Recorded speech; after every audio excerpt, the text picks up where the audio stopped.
In one of my crusades,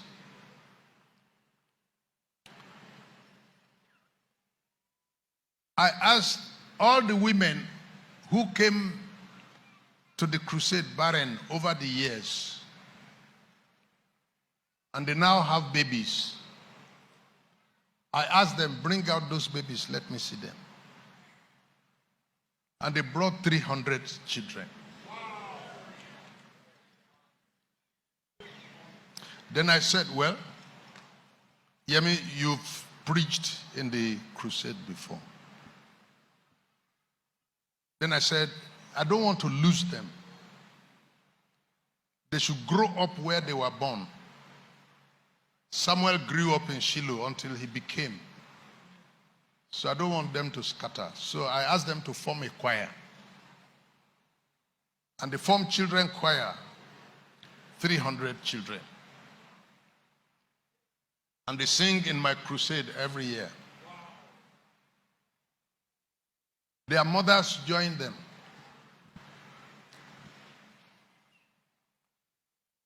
So I appointed a lady that is so talented in music to help me coordinate them.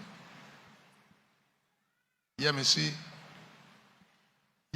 was coordinating them and organizing them. The ones that don't know how to sing yet, she will back that one while they are singing, because that one is part of the choir. The ones that cannot sing, she will carry one here and be leading and directing. It's a sight to watch.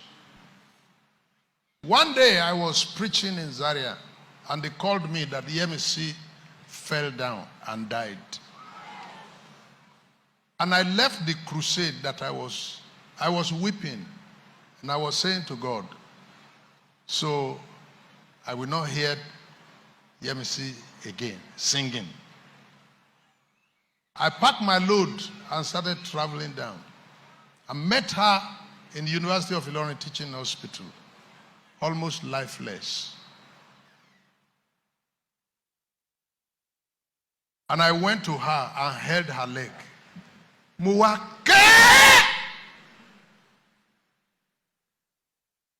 Yemisi. Padà. Ta ló máa bá mi tọ́jú àwọn ọmọ wọ̀nyí? Then she opened her eyes.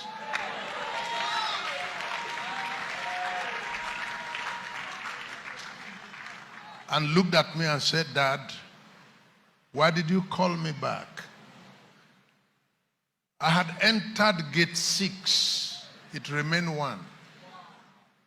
And the angel to open gate 7 put hand on the handle to see. And gate 7 is a glass door. And I could see paradise. I was already seeing Abraham. I was already seeing the angels in their choir and in their regal. And the angel put a hand on the handle to open it. I suddenly closed it back and said, go back. Your pastor has not released you. Bada. And then she looked back and saw me weeping. And I was saying to her, Yemisi níbo ló ń lọ? Ta ló máa bá mi tọ́jú àwọn ọmọ wọ̀nyí? Come back. She on her own removed the oxygen, removed the drip, all the gadgets attached to her. She removed it and got up, and we went home.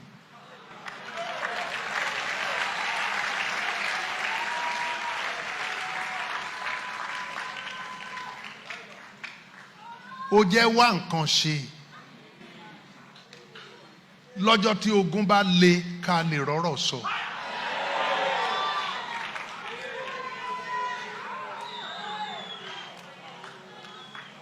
Ṣé kí n tún sọ? Ó jẹ́ wá, má jókòó bó ṣe jókòó yìí. Don't sit down the way you sit down in church. Don't use God as if God is to be used. Serve Him. So that whenever there is problem, we will have something to say. I'm a ring console. And there are many of you, if anything happens, we don't have anything to say. And there are people we are praying for. Our time pray,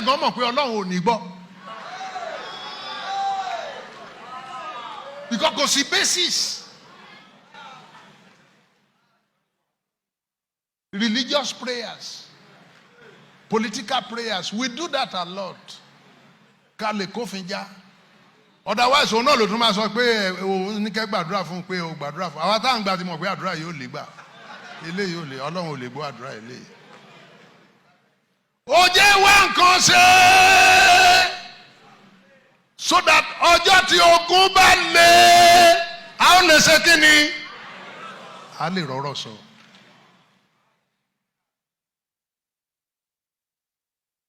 One of the elders in John Higgins, is it Higgins? Higgins Tulsa fell inside a boiler and the boiler boiled him. Wọ́n wá gbé jáde jẹ̀tẹ̀jẹ̀tẹ̀.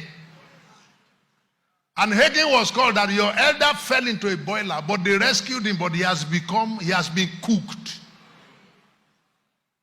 The Higgins came and grabbed him and held him and cried to God. And an angel of God appeared and repaired all the damages in the body and told Higgins, go back with your elder. Go back to church with your elder. Because he's a serving elder. And if we allowed him to go, we will miss him. I pray that you will add value to your discipleship. Now, I'm a Puritan. I can talk about this for a long time. And I know most people these days are not really committed to God. They just want to come and enjoy our signs and wonders and go away. I am the one to tell you that it doesn't work like that. It doesn't. Work on yourself in church. Develop yourself. Develop your relationship with God. Don't make serving God a hit and run thing. Be there for real. And let God know. Be there to be counted as one of the servants of God. And one of the people serving God there. That's the way God wants it to happen. Don't become an abuser of God. I've seen that so many times. You know how many people we have prayed for and God did it. Whether first minute or last minute, at least God did it. That's the last time I saw them. And everything God does for you, He does it to pull you nearer.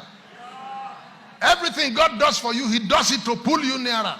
Why was Israel gathering manna on daily basis? God needed them to be looking up to Him every day. He could have provided what they can gather in 1 week. He will not do that because they won't come back again. Whatever God is doing for you, He's deliberately doing it to develop a relationship. God doesn't want you to abuse His power, abuse His knowledge and wisdom and whatever He stands for. I live among Muslims. I work among Muslims all my life.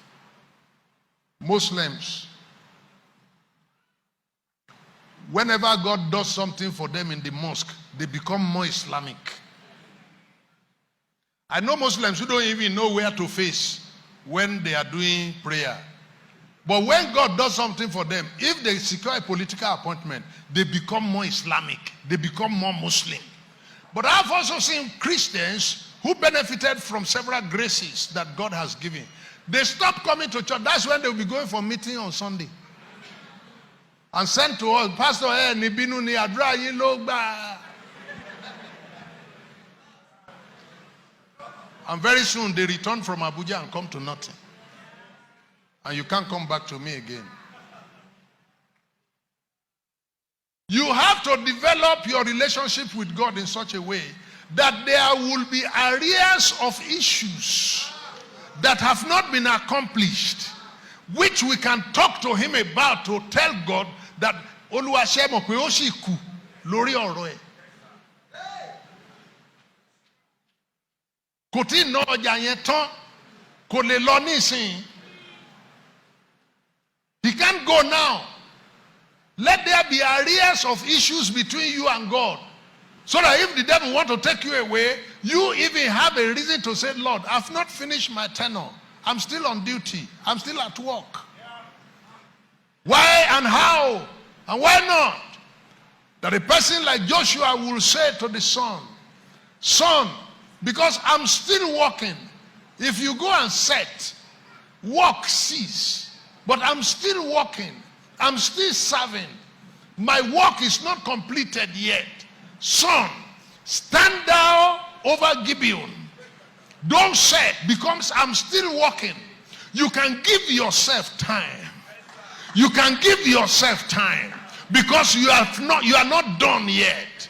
You can't close shop now. You can order your time. You can command your opportunities. Now it says, moon, don't stay where you are. I'm still working. A workman is a very powerful man.